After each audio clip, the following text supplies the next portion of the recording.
65 килограммга чейинки салмактагы өзбекстандык Асадбек Истарраилов менен биздин мекендешибиз Бектен Жеңишбек уулунун Жекшенбек уулунун ортосундагы беттеш жана Бектен Жекшенбек уулу 18 жашта экен. Анын боюнун узундугу 173 сантиметр.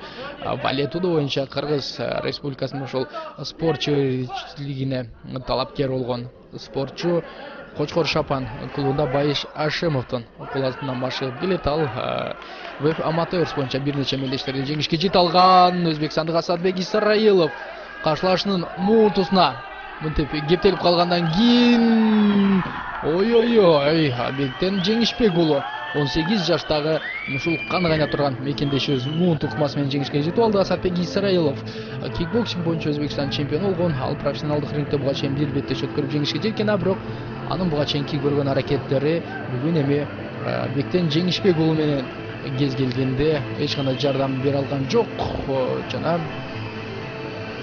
Бектен Жеңишбек уулу чындыгында эле Валетудо боюнча ошол чемпион экен дагы көрсөтөт. Жана албетте кооз жана өзүнө ишенимдүү жеңишке дагы жете алды.